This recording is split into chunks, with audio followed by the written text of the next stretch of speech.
contexte, c'est un parallèle que nous avons fait entre la construction du mur de Jérusalem par Néhémie et l'administration de l'église contemporaine et ses enjeux. Pour regarder le contexte et appel, nous avons deux appels différents, deux contextes différents, mais même travail. En nous, il y a le Néhémie, chapitre 1er, verset 6, il est jusqu'au verset 11. Pasteur José, s'il vous plaît. Néhémie, chapitre 1er, verset 6, arrivé au verset 11. Que ton oreille soit attentive et que tes yeux soient ouverts. Écoute la prière que ton serviteur t'adresse en ce moment, jour et nuit, pour tes serviteurs, les enfants d'Israël, en confessant les péchés des enfants d'Israël. Nos péchés contre toi, car moi et la maison de mon Père, nous avons péché, nous t'avons offensé, et nous n'avons point observé les commandements, les lois et les ordonnances que tu as prescrits à Moïse, ton serviteur. Souviens-toi de cette parole que tu donnas ordre à Moïse, ton serviteur, de prononcer. Lorsque vous pécherez, je vous disperserai parmi les peuples. Mais si vous revenez à moi et si vous observez les commandements et les mettez en pratique, alors quand vous serez exilés à l'extrémité du ciel, là je vous rassemblerai et je vous ramènerai dans les lieux que j'ai choisis pour y faire résider mon nom. Ils sont tes serviteurs et ton peuple que tu as racheté par ta grande puissance et par ta main forte. Ah Seigneur, que ton oreille soit attentive à la prière de ton serviteur, à la prière de ton serviteur qui veulent craindre ton nom. Donne aujourd'hui du succès à ton serviteur et fais-lui trouver grâce devant cet homme. J'étais alors les chansons du roi. Ok. Alors, nous regardons le contexte là. Contexte là, Israël péché. Dieu sanctionné Israël. Et sanctionne pas qui ça le fait. Pays la Perse, actuellement, c'est l'Iran. Et la Perse de l'époque. Ils ont envahi Israël. Ils ont pillé. Ils ont roulé. Ils ont porté mon ami. Mais, dans le cas ça, malgré Dieu sanctionné Israël, mais Dieu toujours en réserve pour sortir dans des situations difficiles. C'est comme ça que nous Dieu parlons. Néhémie arrivé en Perse et Néhémie jeune avec la travail dans la cour royale. Et Néhémie a vécu à Suisse, c'est ton ville, dans le pays de la Perse. Et Néhémie en tant que dignitaire dans l'administration persane, Néhémie était bouleversé en pile par la nouvelle frère à Jérusalem. Et les gens de l'État, ville la dévastée, et ça a fixé Néhémie.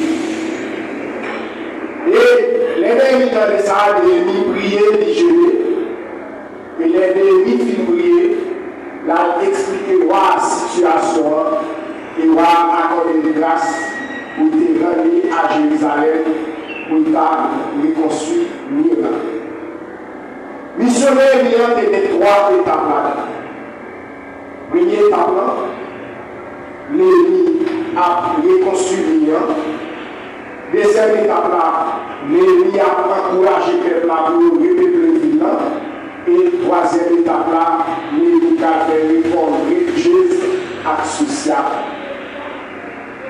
Néhémie a eu l'autorisation dans la première étape là, Néhémie débarqué à Jérusalem avec une escorte armée, avec un pile fourniture qui va à Paris. Pour le travail, ça a été fait et le travail a réalisé en 52 jours. Malgré qu'il y ait un pile d'opposition par rapport avec l'ennemi Néhémie, mais Néhémie transforme les ouvriers en soldats pour être capable de prendre des défenses entières.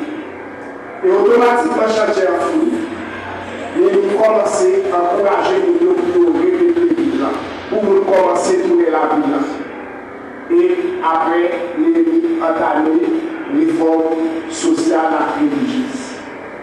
il encourage nous pour appliquer la loi.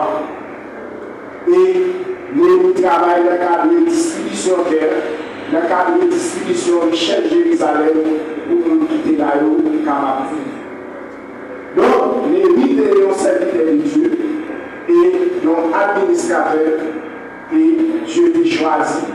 Dans un moment difficile, que Israël était sanctionné, mais Dieu utilise Néhémie encore pour Néhémie rendre il a avec le prestige qu'il a. Donc, si Jérusalem est sanctionné, Jérusalem brisé,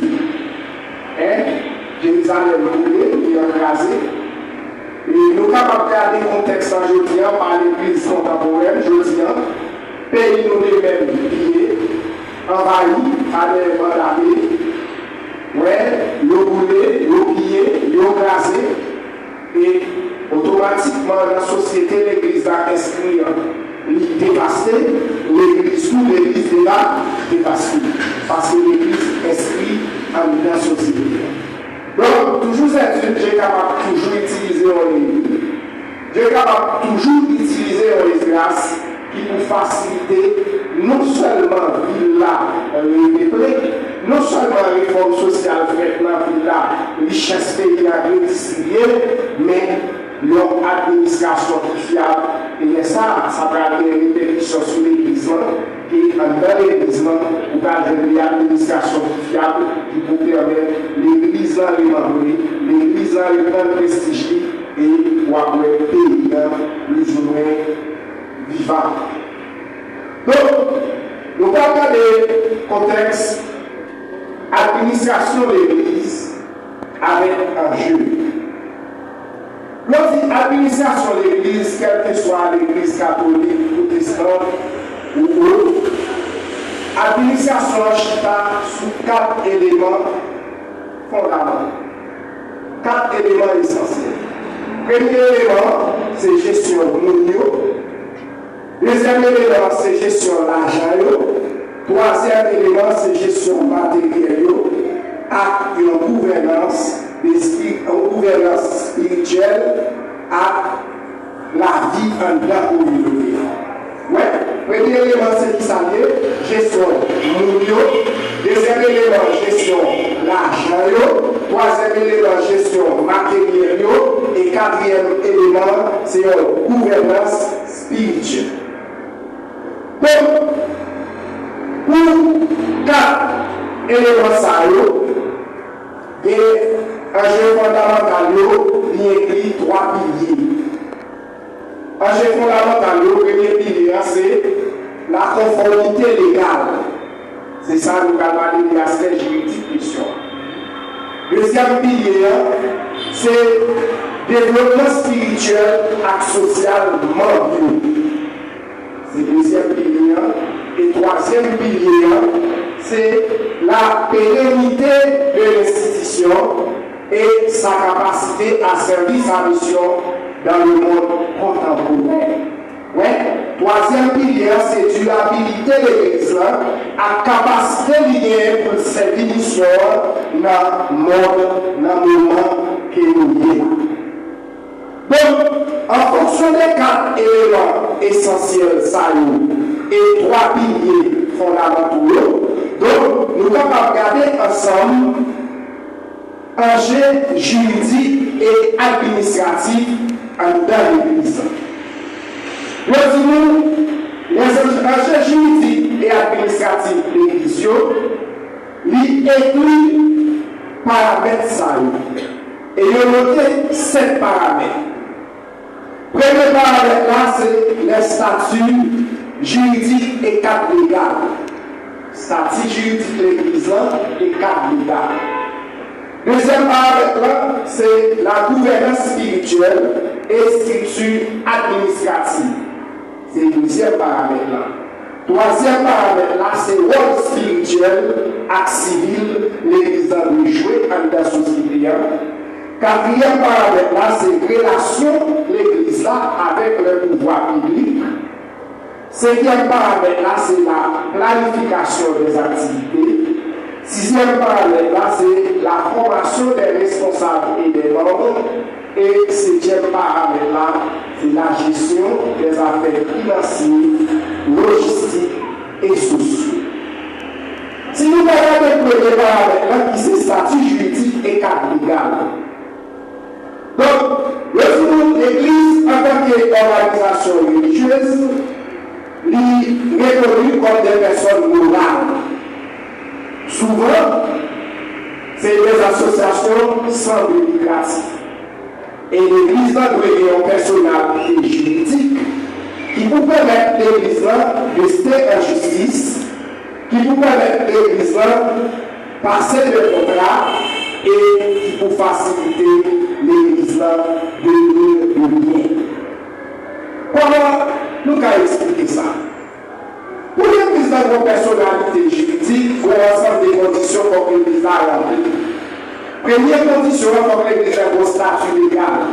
Et statut légal, ça, il est représenté comme baptiste de l'Église, qui a parlé de l'Église, de la formation de l'Église, confession de l'Église, structure de l'Église, comment l'Église fonctionne, financement de l'Église et comment nomination et autres capables de faire dans l'Église. Et à partir de statut légal, ça, l'Église a deux possibilités. Soit il reconnaît le ministère des Affaires sociales comme une association à but non lucratif, soit il reconnaît dans le bureau des affaires religieuses au ministère des cultes pour avoir reconnaissance légale. Et de ça, l'Église a capable de livre, la capable de patron, et l'Église a bien autorisation de fonctionnement, et de ça, de manière légale, l'Église sont personnes morales et dans toute condition juridique.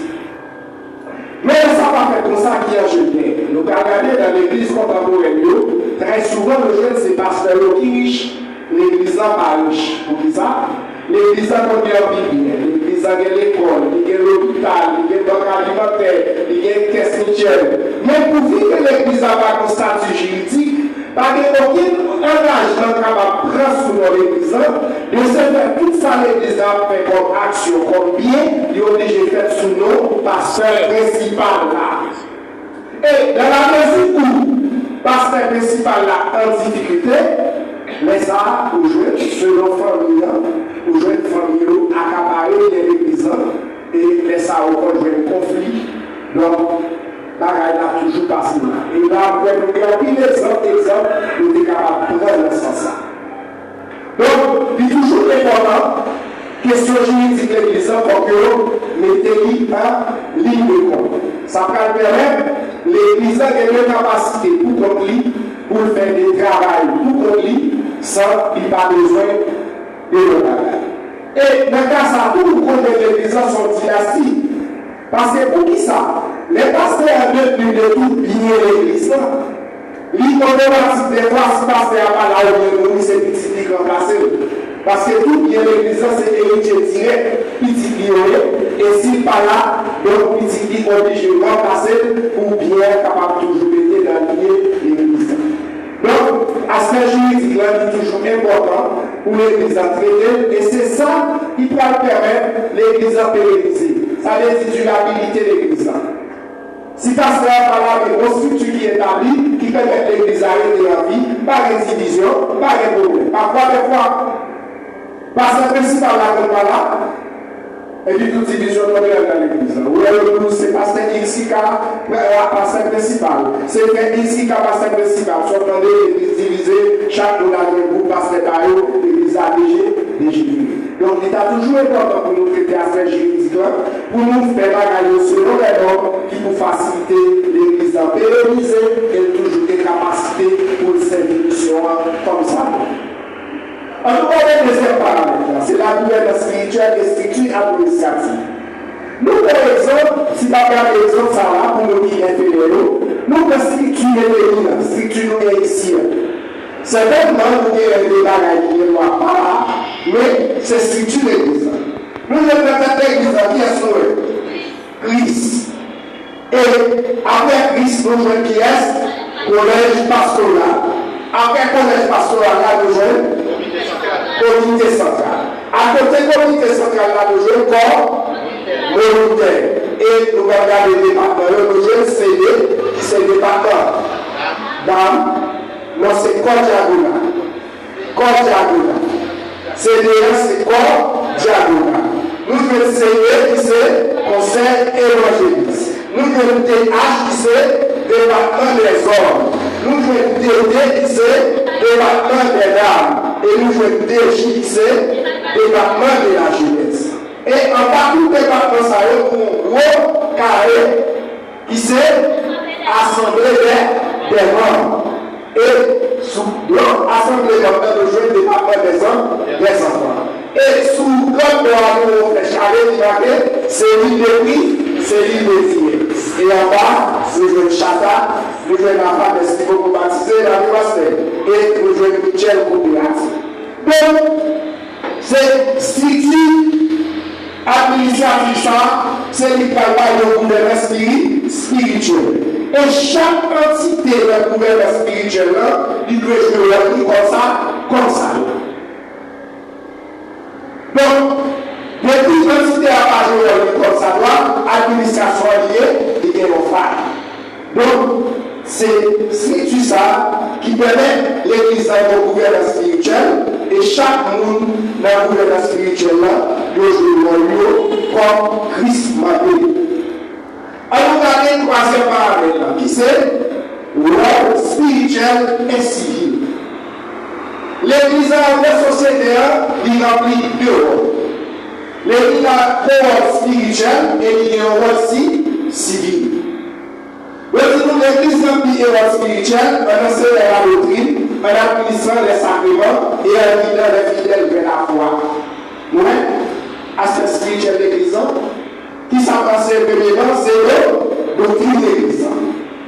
Deuxième bagage, il y a administré sacrement. Et troisième bagage, il y a guidé fidèles vers la foi. Et le rôle civil, en participant à la vie sociale des œuvres de charité, organisant des aspects de la vie quotidienne et en influant les normes morales et éthiques au sein de la société. Oui, rôle civil qui s'est lié, l'église doit participer à la vie sociale par des œuvres déjà de charité.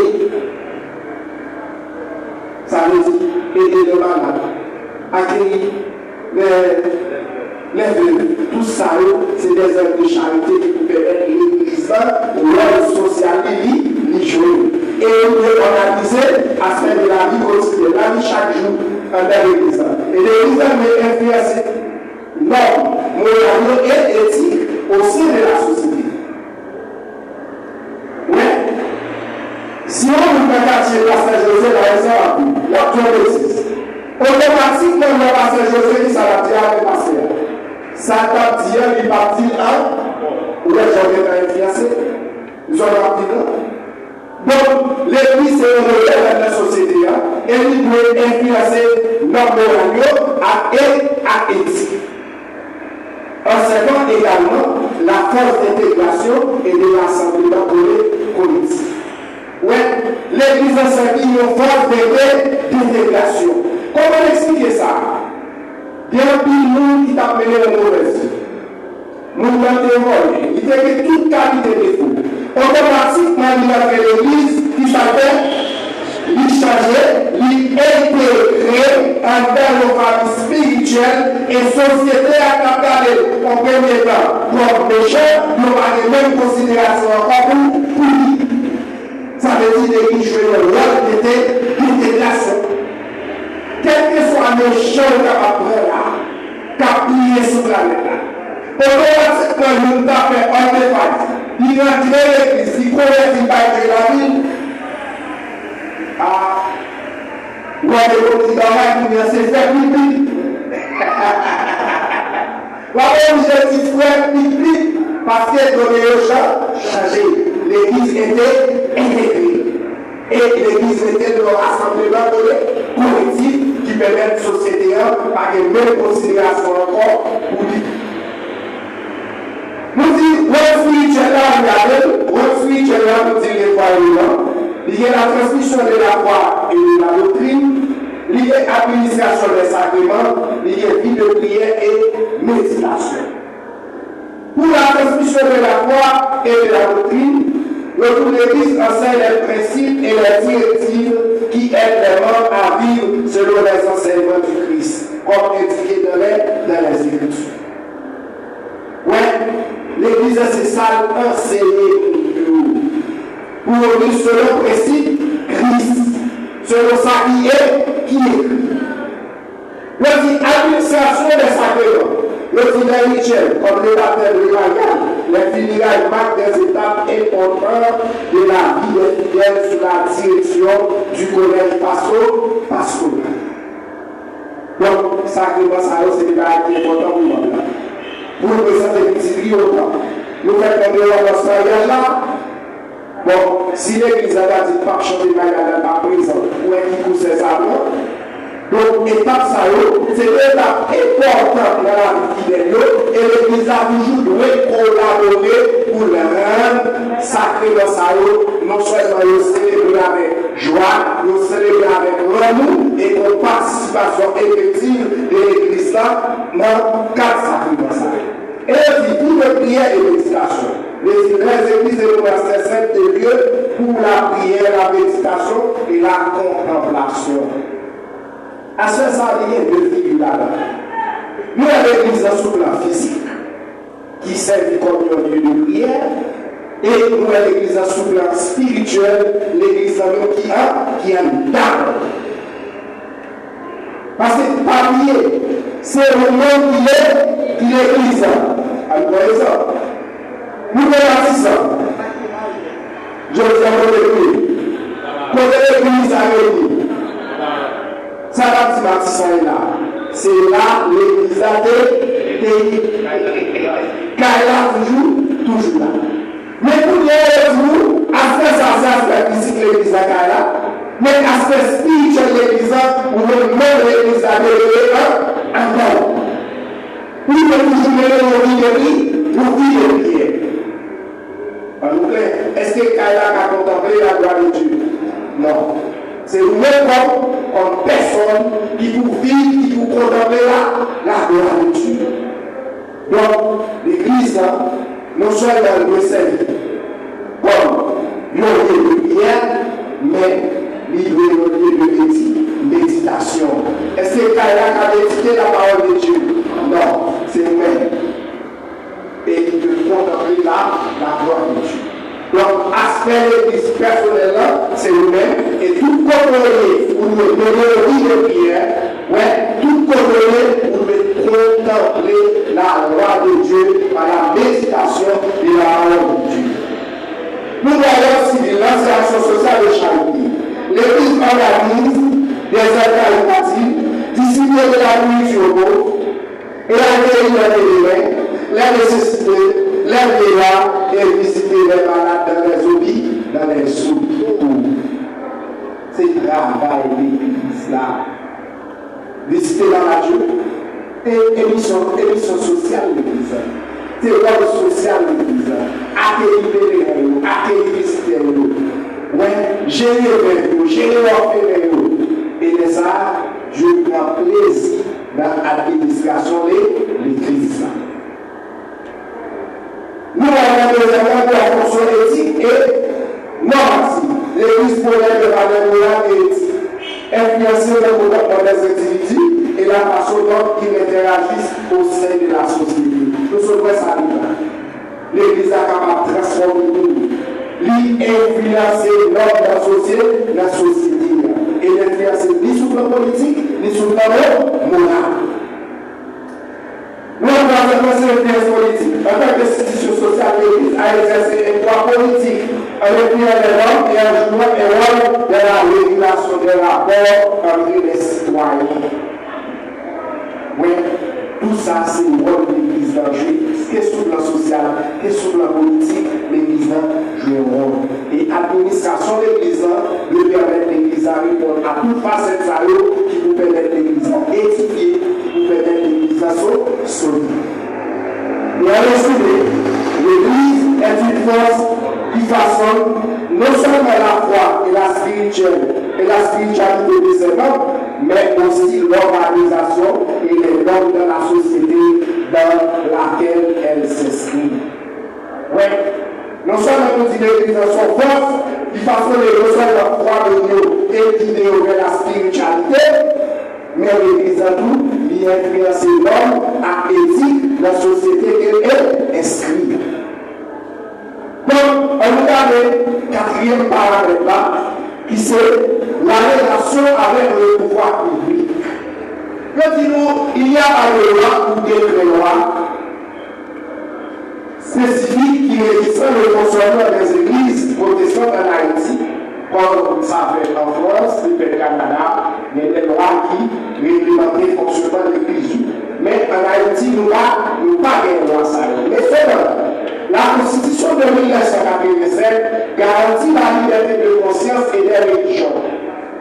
La Constitution de 1987 garantit liberté de conscience ou non, liberté de religion ou non, libre pour choisir ça, libre pour choisir religion.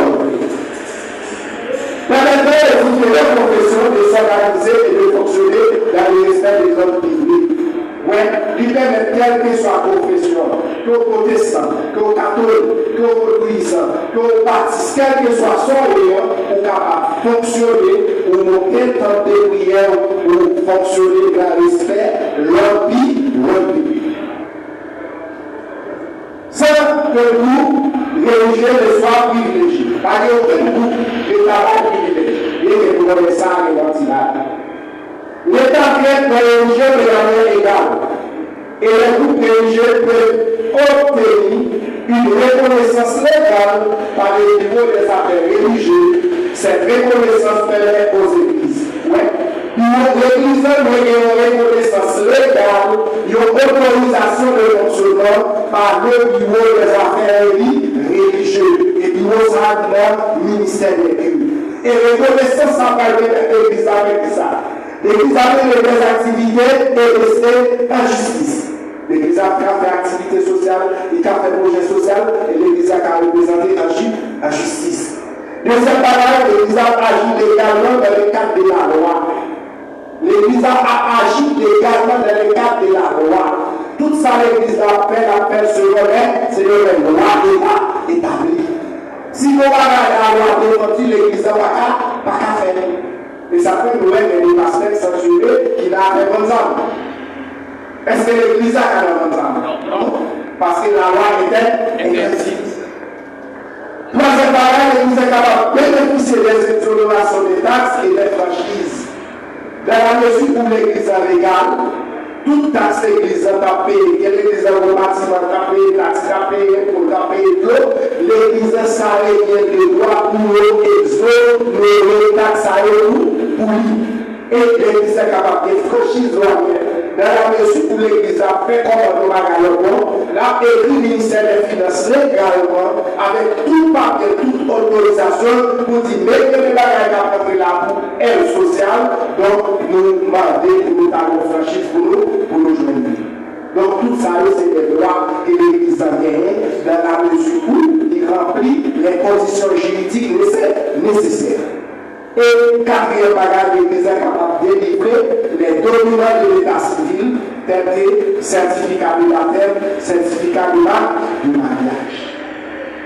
Donc, en gros, ça, c'est relation de l'église avec le pouvoir public. Mais les fois où je vais dans l'église, c'est le pasteur qui a servi, c'est le pasteur qui a autorisation pour fonctionner comme pasteur, mais cependant, l'église n'a pas rempli aucune norme juridique qui vous permette l'église à un statut juridique qui vous permette l'église à représenter comme une personne morale. Donc, il est toujours important, dans le cas de pérennité de l'église, dans le cas de tuabilité de l'église, pour l'église à remplir les conditions qui vous permettent toujours, comme ça doit, dans la société qui a évolué.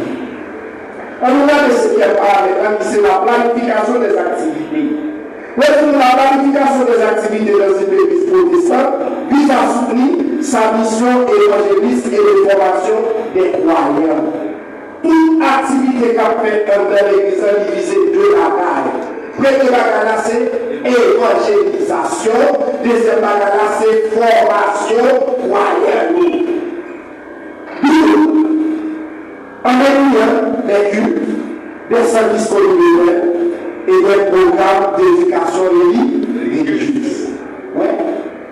Nous sommes soumis là, une formation pour non seulement les dimanches en formation, mais il faut que des bagages ramasser, que des bagages qui sont capables de transformer, que des bagages qui sont capables de mieux servir Dieu.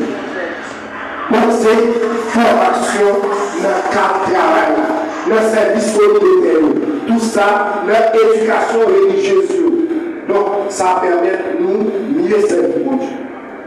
Lorsque ce processus s'implique, identifier la planification, identifier les ressources nécessaires, comme les lieux, le budget, la définition des objectifs et l'attribution des rôles et responsabilités pour assurer la sécurité et l'efficacité de chaque activité.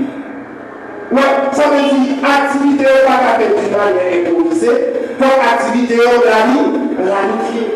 Alors, par exemple, nous avons dit que les gens est-ce que ce sont des matériaux de planification, directoire de l'église en fait, ils ont un budget, ils ont planifié tout ça qu'ils fait, donc pour jouer les jours arrivés, pour célébration ça capable de bagailler, réel et satisfaisant. Il a identifié responsabilité chaque monnaie dans le jour. Il a identifié toute activité qu'a fait, c'est le bagage programmé et colo. Donc, nous l'attribution des rôles et des responsabilités pour assurer la sécurité et l'efficacité de chaque activité. L'utilité est de permettre aux croyants de grandir dans le foi et de proclamer l'évangile en impliquant aussi bien les dirigeants et les membres de l'Assemblée. Tout ça, l'Église a fait, il fixer un seul objectif. Qui est attribué proclamer l'évangile. Émission Christval. À côté des heures sociales, l'Église a fait comme Christophe, il ressuscité là, il va être penché, il vient là, mais nous ne pas habiter discipline, dans Matthieu 28, verset 19, qui s'appelle Dieu. Allez, faire toute nation disciple. Donc, mission spirituelle de l'Église, c'est aller. C'est ça que toute activité de l'Église a fait, il doit viser la proclamation de l'Évangile. Et activité ça, ni dirigeants, ni même assemblée, ils doivent impliquer la foi. La formation est responsable de l'Église. Le titre de la formation est responsable de l'Église dans une église protestante conduit une éducation biblique et théologique. Une formation pastorale ou pratique pour les leaders.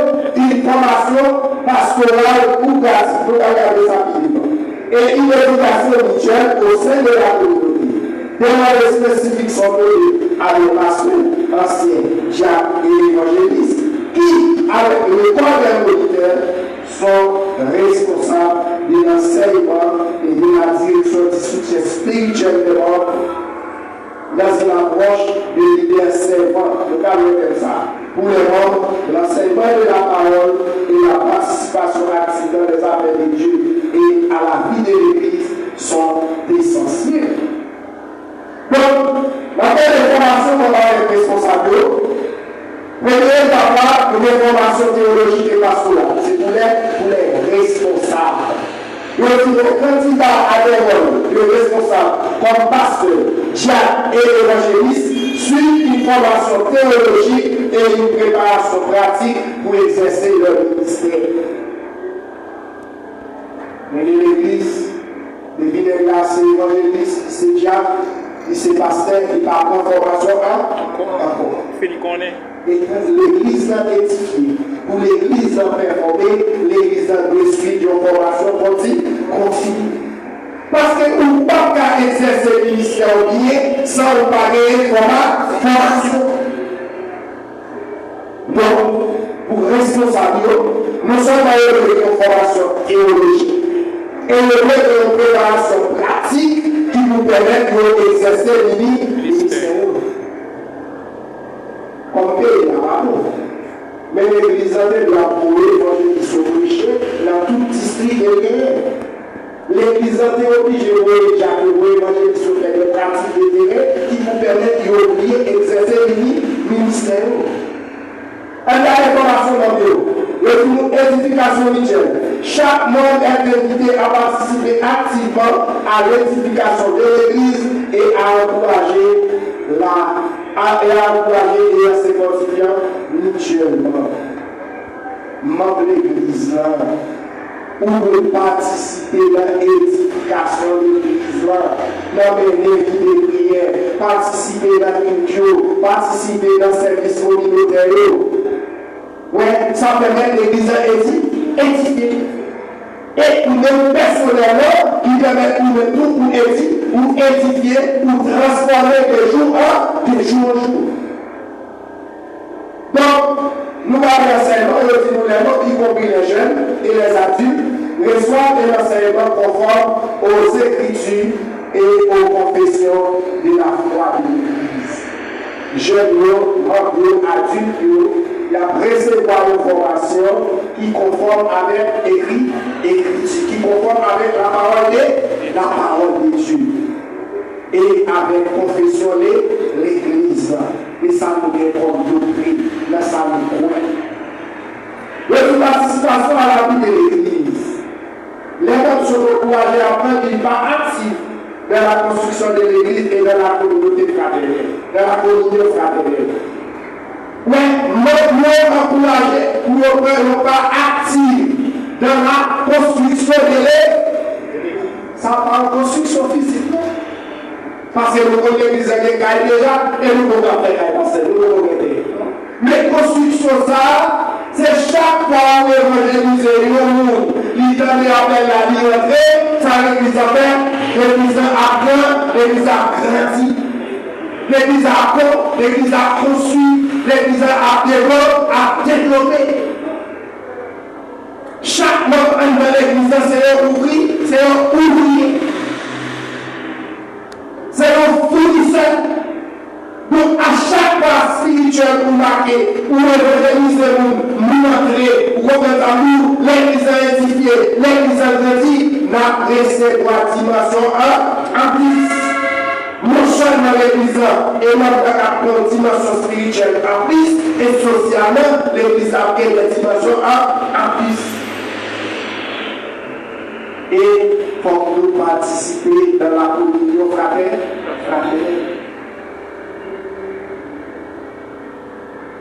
Alors, on va devenir servant. Et ça. L'objectif est de former les membres qui soient à la famille spirituelle dans leur vie quotidienne et serviteurs au sein de l'Église selon le modèle de Jésus-Christ. C'est ça le but de servant. Spirituellement, dans la vie quotidienne, nous avons dit c'est un leader spirituel et nous sommes serviteurs au sein de l'Église. Nous avons l'Église, par exemple, 2000 servants qui viennent dans l'Église. Il y en a. Nous avons passé dans un camp. Là, on apprend, c'est bien la réelle, c'est l'autre. Nous savons c'est des leaders servants. Nous sommes dans la vie spirituelle. Mais nos vies quotidiennes dans la vie spirituelle, mais nous sommes des serviteurs au sein de l'Église. L'Église a ouvert comment c'est fonctionné, c'est d'être, mais parce que là, c'est là depuis 6h30. C'est là depuis 6h30 pour faire question logistique et préparation. Donc c'est ça le ministère. Non seulement dans la vie spirituelle, mais ils sont serviteurs au sein de l'Église. On nous a servi l'Église. Donc, en tout cas, le 7e paramètre là, qui c'est la gestion des affaires financières, logistiques et sociaux. La gestion des services protestants implique l'application des principes de l'indépendance chrétienne. Ça nous a regardé. Pour les finances, la logistique et le soutien social, on met de l'accent sur la transparence, la responsabilité, la solidarité et le respect des enseignements bibliques. Nous, pour faire gestion de questions financières, logistique et activités sociales, nous mettons accent sur 4 éléments. Premier barrière, la transparence. Deuxième barrière, c'est la responsabilité. Troisième barrière, c'est la solidarité. Et quatrième barrière, c'est le respect des enseignements bibliques. Ça veut dire par exemple, quelle que soit la responsabilité en tant qu'homme de Dieu, première mission, c'est de traverser du modèle en pratique. Parce que c'est ça qui a guidé. C'est ça qui a forqué le prestige pour pas faire fiasco. Donc, maintenant, la finance sont gérées par le trésorier et le comité de finances pour assurer la conformité avec la mission de l'Église. Financer l'Église de par un trésorier ou un comité de finances pour assurer toute dépense de l'Église en conformité avec la mission de l'Église. Ça veut dire, comme l'Église là, il doit faire une mission de l'Église là. Comme l'Église n'a pas de droit de faire, comme l'Église n'a pas de droit de faire une activité qui autre de missionner l'Église. Comme l'Église doit rester dans le cadre d'évangélisation, dans le cadre de charité. Donc, nous qui avons responsabilité pour nous assurer que les finances de l'Église étaient au service de sa vie, de sa mission. Pour aménager notre espace, rendre l'Église qui a filié avec nous grandit, côté support économique, côté support spirituel qui vous permet l'Église à répondre avec mission sacrée de sa vie en tant qu'espace de la vie. Donc, le logistique concerne l'utilisation des efficaces des ressources. Tandis que les soutiens sociaux et les aspects communautaires sont assurés par les fonctions diagonales qui aident mutuelles entre les disciplines. Oui, logistique de l'Église, la question matérielle de l'Église, il doit servir la cadre de mission de l'Église. Question aspect social de l'Église, il doit gérer par code diagonal qui vous permet l'Église socialement d'aider pour identifier nos nécessités, vers pour nous supporter. Donc, administrativement, l'Église n'a pas qu'à fond si il y a des conditions administratives, l'Église n'a pas rempli. Et c'est ça qui va permettre l'Église à grandir, il va permettre l'Église à édifier et la grande société de l'Église à évoluer pour nous prendre l'Église comme un modèle. Nous disons responsabilité financière, la transparence et l'édition des comptes sont essentielles. Les finances doivent être gérées de manière à pouvoir être défendues contre toute accusation et en s'assurant que les décisions financières sont conformes à la mission de l'Église. Nous disons ça déjà. Donc, la Église doit assurer qu'on parle tout sous. Pour ça, il faut que son leader qui intègre. Pour que son leader qui honnête et assurer financer l'Église, l'argent de l'Église, par servir de l'autre de l'autre. Donc, le système de gestion, le trésorier et les comités de finances supervise la tenue des registres comptables, l'élaboration des rapports financiers périodiques et veille sur l'utilisation judiciaire des ressources. Oui. Donc, il faut que l'Église soit comptable. Qui nous fait que ces rapports, ce n'est pas des rapports improvisés, mais c'est des rapports que tout le monde est capable de justifier, que tout le monde est capable de garder et qui doivent être avec un pile transparence. Nous disons sources de financement. Les financements proviennent principalement des offrandes, des dons, des dîmes et des contributions volontaires des membres de l'Église, gérés selon les principes des tendances. L'Église nous connaît, l'Église a marqué là. Qui est-ce qui vous finance l'Église? Qui est-ce qui vous finance l'Église? Marc, à qui ça? À qui moi financé? Avec offrande nous, avec Simou, avec don à l'Église. Oui. Et bien, vous avez fait l'Église de nous. Et c'est ça qui vous permet l'Église de moi de moi. Le petit aspect logistique, l'utilisation des ressources. La logistique vise à assurer l'utilisation efficace des ressources matérielles et financières pour soutenir la mission de l'Église, notamment pour le fonctionnement des paroisses et des activités diaconales. Vous dites ça déjà. Donc, ressources églisantes, si madame nous avons une activité, il faut que nous évaluions l'activité et nous voyons qui soutient nos capacités au niveau matériel. Après matériel, nous continuons à commencer. Nous émergeons, nous restons. Donc tout ça, c'est des églises qui sont attachées avec mission. Et nous connaissons mission par exemple, c'est nous poursuivre pour supporter.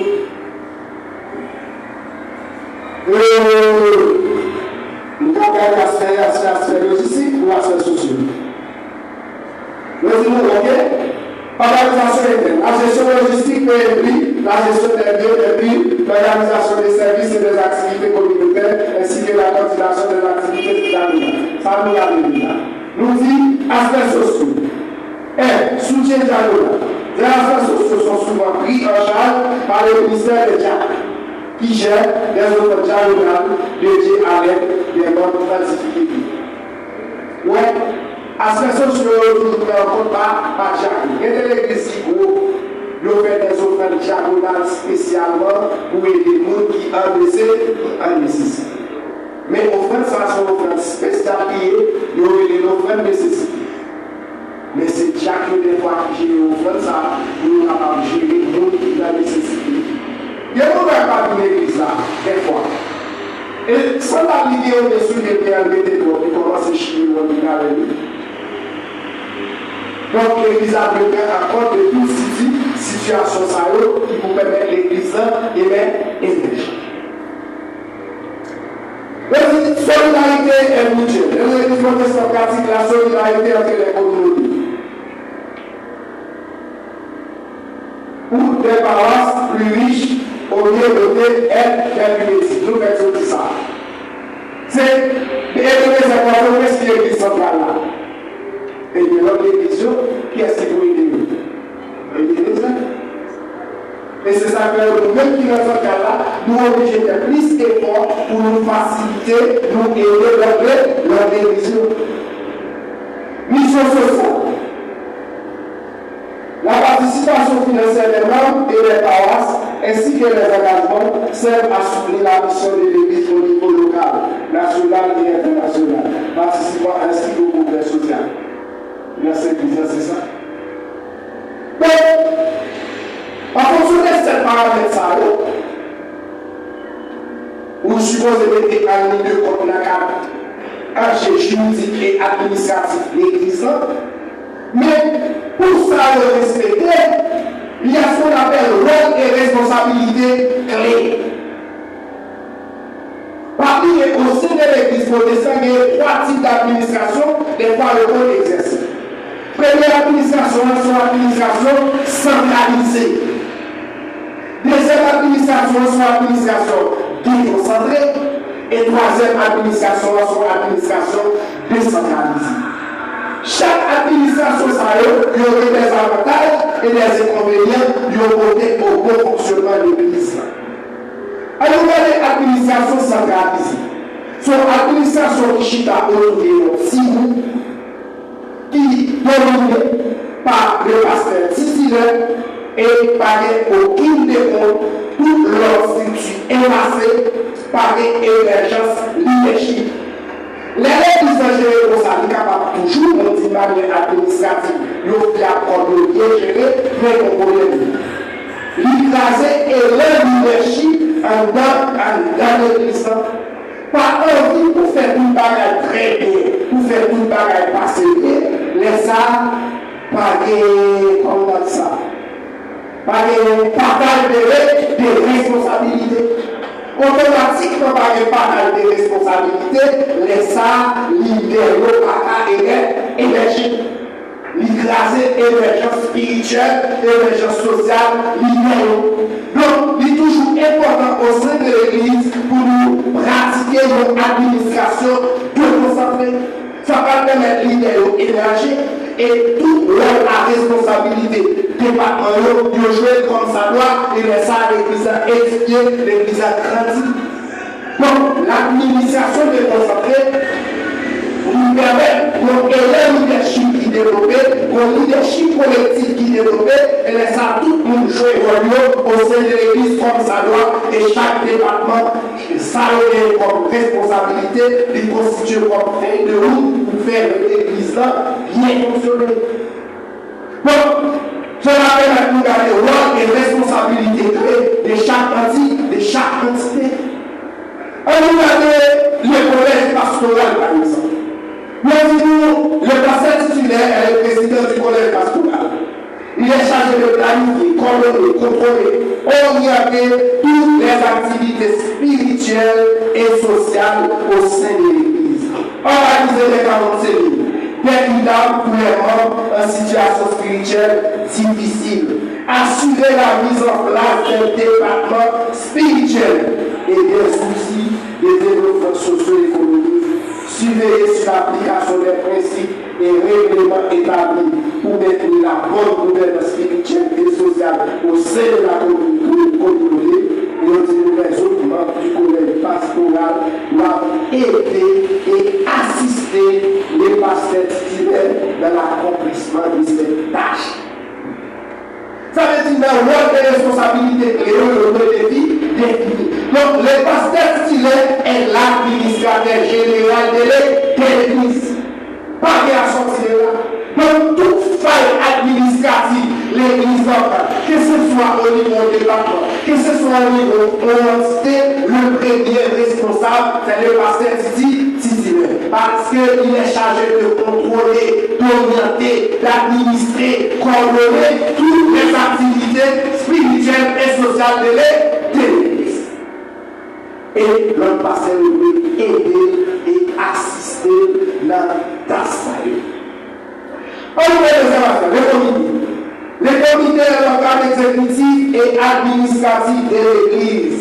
Il est chargé de l'administration centrale et gérer tous les dossiers administratifs et spirituels de l'institution, tels que les archives, les documents des morts, les baptêmes, le mariage, la programmation des services, les dons, les dîmes et les offrandes. Il doit travailler avec tous les départements pour assurer la bonne gouvernance spirituelle et la mise en œuvre des projets socio-éducatifs au sein de l'Église sur l'orientation et la supervision du collège pastoral. Ce comité doit être dirigé par un administrateur compétent à la connaissance de l'administration et la gestion des organisations. Les membres du collège pastoral sont aussi membres du comité central. Ça veut dire comité de l'église, ils sont impératifs pour y fonctionner. Pour jouer ton rôle comme ça doit, mais développer l'église, tant sur le plan spirituel et sur le plan social, pour l'église capable d'édifier. L'église n'a pas qu'à édifier sans la participation des responsabilités. L'église n'a pas qu'à édifier sans chaque entité de l'église par répondre à la responsabilité. Donc c'est un impératif, le comité de l'église doit être un comité émergent et opérationnel. Nous disons corps des enseignants. Oui, c'est. Mais chez moi, ça nous se garde à l'air. C'est là dans le sens nous, collège pastoral, nous, comité de l'église, après nous, corps des enseignants. Parce que nous, ça y est, nous jouons un rôle fondamental au sein de l'église. Qui ça y est pour nous, ça y est? Au sein de l'église, le rôle des enseignants, y compris les pasteurs et le rôle des enseignants, y compris les pasteurs, est de dispenser l'enseignement de la parole de Dieu, d'éduquer les jeunes et les adultes dans la foi, et veiller à la formation spirituelle de tous les membres. Ils doivent également servir de modèle, encourager l'unité et maintenir l'Église dans la vérité biblique, tout en s'adaptant aux besoins spécifiques de la communauté et encourageant le développement des dons de chacun. Le pasteur cependant doit évaluer le contenu des enseignements et assurer qu'il est conforme à la doctrine biblique. Oui, enseignants et ainsi que pasteurs, le rôle pour le former l'Église, éduquer, orienter fidèles dans la direction spirituelle et faciliter chaque monde développé d'autres théories. On veut dire quand une relation responsable, ou bien faire analyse sur chaque monde et pour garder la potentialité de chaque monde dans la classe, ou bien qui tout le monde s'arrête. Et ça va permettre d'orienter nous, pour développer tout, pour orienter nous vers la foi, pour orienter nous vers la doctrine de l'Église. Et parce que ce moment-là, il est toujours évalué, continue enseignement pour être conforme avec d'autres doctrines de l'Église. Parce que on est capable de caser l'Église. Il va y avoir faux enseignement, et faux enseignement, ça qui est là, il partage de l'autre côté, mais ça, si enseignement par l'eau, il va faire valer l'Église. En tout cas, le temps mais si nous les gens sont chargés de veiller aux besoins des morts, les privilégiés de la communauté, on fait les vœux malades et de s'organiser les matériels et financiers nécessaires. Ils sont aussi chargés de logistique et de maintenance des matériels et participant dans la gestion administrative de l'Église. Donc, Diabola, c'est bon de nous. C'est payer sous un PLC de s'esprit. Vers nous, vulnérables, orphelins, pour chaque jour travaille avec l'Assemblée de l'Église, avec tout département de support qui est nécessaire. Lorsque nous les conseils des évangélistes, au sein de l'Église, les évangélistes sont des personnes chargées d'annoncer la bonne nouvelle de Jésus-Christ. Et faire connaître la foi chrétienne et regagner les nouvelles personnes pour Christ, souvent à travers un ministère de communication et de formation, parfois marqué par les dons. Nous, évangélistes, l'église, qui s'habille l'église, après l'église à l'homme, quand il est sur c'est proclamer la bonne nouvelle de Jésus-Christ. Et nous allons confier sur la catholique. On dit oui, c'est proclamer la bonne nouvelle de Jésus-Christ. Par un historien qui s'est ministère de l'économie, de communication. Mais on soit évangéliste pour son bon communicat, pour bon communicat. Et vous l'avez évangélisé. Et des fois, l'évangéliste veut dire des dons. Dieu te prie pour prier avec la soulager. Et c'est ça qui va permettre pour commencer et impacter la communauté ou évangéliser. Donc, nous souhaitons évangéliser et répondre à l'église qui s'est condamnée la vie. Mais tout schéma, toute activité que nous capable de faire, mission, c'est proclamer la bonne nouvelle de Jésus-Christ. Lorsque nous les départements des hommes dans l'église, les hommes jouent des rôles variés. À l'aide de la direction spirituelle, à l'aide pastorale, en passant par l'enseignement et le soutien des familles, souvent en tant qu'anciens ou responsables, selon une vision de paternité spirituelle et de protection du troupeau, tout en promouvant l'unité et l'édification de la communauté. Ou alors, il y a des directions spirituelles et être pasteur. C'est la direction spirituelle. Ça ne nous pas de nous. Qui est-ce qui est la direction de l'église? Dis garçon de l'église. Direction de l'église, c'est gars. Ça veut dire nous avons les autres. Des directions spirituelles à l'aide pastoral. Être pastoral, c'est tout ça qu'a fait. Nous sommes pour supporter l'église, pour aider l'église à conforme avec la mission pastorale. Oui. garçons le enseigner. Et le des soutiens avec des femmes, des familles. Non seulement famille personnelle, mais si il y a des familles qui ont des difficultés, à évacuer, fais-moi là. Donc, souvent, un ancien ou responsable, selon une vision de l'ordre spirituelle, de correction du nouveau, nous avons devoir limiter et l'explication de la religion.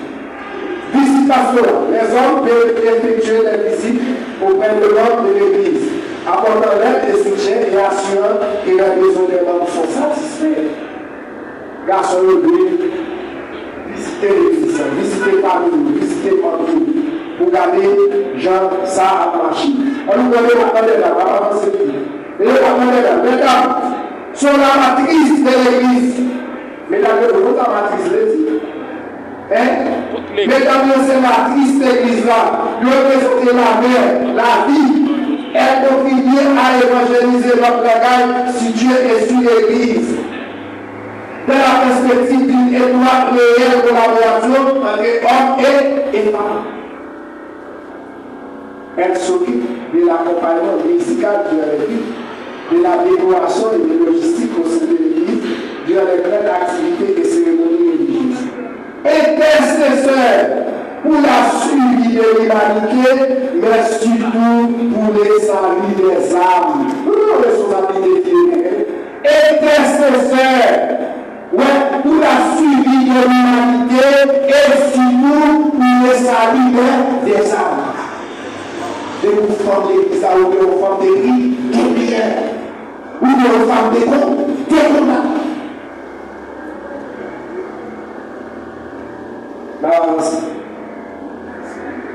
Pour la jeunesse, le rôle des jeunes dans l'église est multiple dans les jeunes.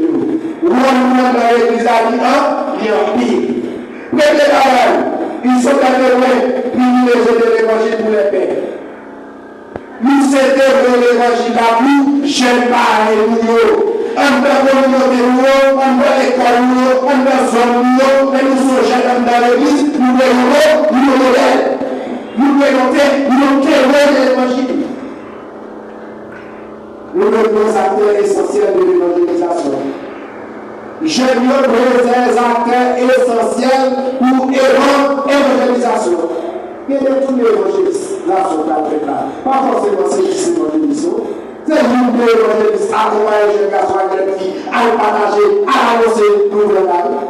Pour la chercher l'amour pour Dieu.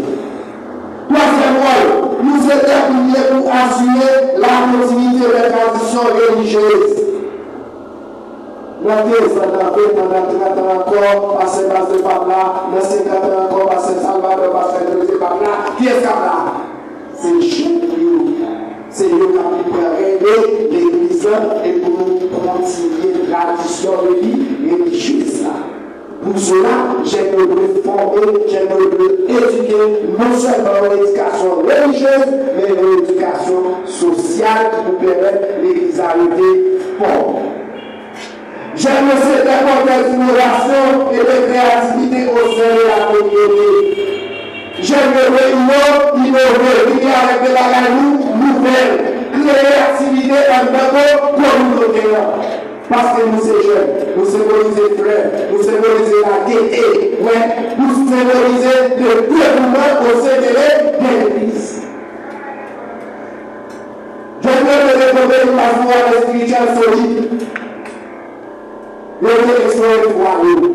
Tout contrôler pour nous faire donner le secret pour sécrétier. Dès que l'église arrive, nous allons.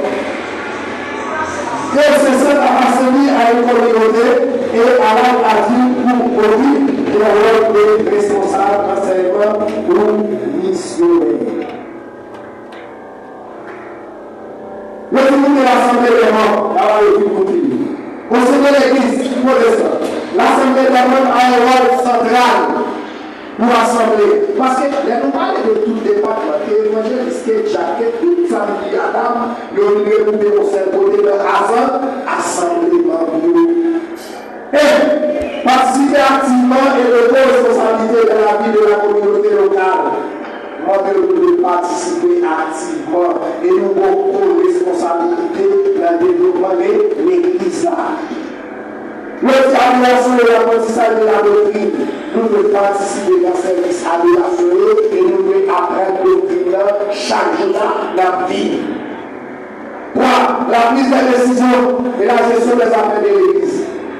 Toute décision de l'Église prend, dernière instance de décision, c'est là, par exemple. Quelle que soit la décision directement, mais nous devons assembler avec un peu pour dire, mais qui décision nous va. Et si nous décision ça va pour l'Église, on a toujours dit passe, décision ça va aider l'Église trop bien. Oui, car on dit participer à la révélation du conseil de l'homme ou au vote budget avec l'Église. Par exemple, parce que nous avons ça peut présenter l'autorité de l'homme, de l'homme, pour nous avis sur l'autorité. Des fois, nous regardons l'autorité à l'autorité. Nous regardons au fond, les gens où nous parlons à nous parlons. Et va bien. Ok, nous saluons les principes théologiques ou sacerdoce universel de croyants, où chaque membre est appelé à s'identifier mutuellement et à servir l'Église. Alors, la série de prières. La série de prières sont les aides spirituelles de l'Assemblée de l'Église. Ce sont les petits groupes de personnes engagées dans la bataille spirituelle. Depuis les oreilles et les lieux de travail, préparer le programme de prière de raison et puis des sujets de perception, des chants et des temps de silence. Et s'assurer que le groupe reste connecté à la vie de l'Église. L'objectif est de créer un espace pour l'adoration, la communion fraternelle et l'évangélisation en restant centré sur Dieu, en suivant le plan de Dieu. Ouais, c'est mignon, nous l'intervention, nous c'est celle spirituelle de l'Église. Mais tout le monde dans l'Église, on va garder, qui est carré? C'est mignon. Et vous savez, nous engagés dans le bataille spirituelle.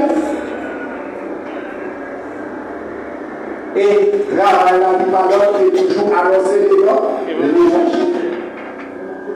Même objectif. Mais pour nous défendre les enfants, nous l'avons recevoir l'Église. L'évangile des enfants est à la fois recevoir l'enseignement de la foi et de participer activement au culte et à la communauté. Nous avons l'Église d'enfants. C'est l'Église qui continue de recevoir l'éducation spirituelle. La carrière nous va être continuer. Nous ne pouvons pas participer de notre État. Nous avons temps pour nous battre si nous devons l'évangile. C'est dans l'église si nous devons venir dans l'école des enfants pour nous prendre l'éducation spirituelle. Ok. Ils sont des membres à part entière à la communauté, appelés à grandir dans les foi, à apprendre à adorer Dieu et à contribuer à la construction du royaume de Dieu par les présence, les prières et les services. Nous appelons pour participer à la construction du royaume de Dieu. Avec qui ça? Avec prière, avec présence, avec participation. Donc, l'important des amis, pour nous apprendre de l'Église. Les enfants représentent la vie de l'Église. Et les épanouissements spirituels, physiques et social est une priorité. Si vous pensez à l'Église, dans 50 ans, on va gagner nous diriger quatre choses là, pas de la chose là, pas la nuance. Parce que là-bas, quand vous pensez que 60 ans, il faut que nous par là. Mais qui est-ce que vous voulez l'Église? C'est le Seigneur. Donc, éducation spirituelle, éducation sociale, foi doctrinale, c'est le priorité. Donc, on va finir sur les outils socio-économiques, sur les organes fondés par l'Église pour apporter des solutions aux problèmes liés à la communauté. Oui, outils socio-économiques, en nous par exemple, position de nous là. C'est chata. Chaque fois qu'il y a un problème lié avec la question finie dans l'église, de vous dire dans chata, répond. Donc, tout encouragement qui se montre dans service dans l'outil spirituel, commencez par le finir sur le corps pour nous faire plus d'efforts, pour nous rendre l'outil opérationnel et fonctionnel, pour nous répondre à une mission sociale qui est dans l'église. Donc, dans la mesure où rôle et responsabilité créée pour le conseil de l'église, l'église sont l'église qui est édifiée et qui répond à tout élément juridique et social qui peut permettre l'église à grandir. L'église a capable de petit calme, nous capables de l'école, nous sommes l'église qui forme, nous sommes l'église qui grandit et nous sommes l'église qui a fonctionné selon les normes. Donc, à partir de là, il y a une manière de politique et procédure de l'église. Donc, c'est le document complet qui définit les règles de fonctionnement, y compris la planification des événements, les protocoles financiers et l'utilisation des lignes. Donc, administration, pas qu'à d'une manière improvisée. Administration, son bagage planifié, son bagage lié de principes, de règlements établis, et chaque monde joue le rôle dans le cadre de fonctionnement, dans le cadre de la bonne gouvernance spirituelle. Et c'est à partir de là, on va considérer l'agent juridique qui c'est statut juridique et cadre dans l'église qui permet à l'église de jouer le rôle comme une personnalité juridique, comme une personne morale et administration de l'église. Il y a une administration déconcentrée. Côté chaque département, chaque entité, jouer le rôle, laisse ça, on va jouer le royaume de Dieu a grandi, l'église a avancé, l'église a fonctionné, tout le monde joue le royaume et ça crée la sincérité, la solidarité dégagée dans la communauté, laisse ça dans l'église qui tient et qui capte dans la terre là et joue dans les voies arriver. Ensemble, nous gérer l'église, ensemble, nous gérer les aspects spirituels et sociaux, et ensemble, nous aller à la rencontre de notre Seigneur Jésus-Christ au jour du jugement. Merci beaucoup. C'était préparé et présenté par l'église.